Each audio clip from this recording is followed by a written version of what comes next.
苗圃八福第二課，一筆勾銷，消罪債得永生，罪咎全消。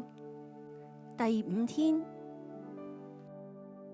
詩篇68章19節，天天背負我們重擔的主，就是拯救我們的神，是應當稱頌的。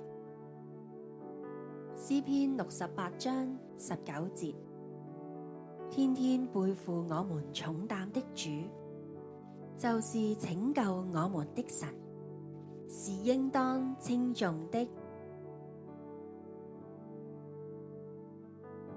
親愛的主耶穌，我要稱頌你，感謝你拯救我，為我擔當一切重擔。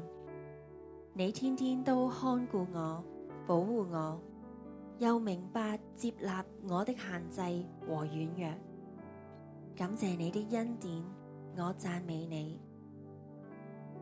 奉主耶穌基督的名宣告，我已把一切罪咎重擔交給神，一切內疚自責都離開我。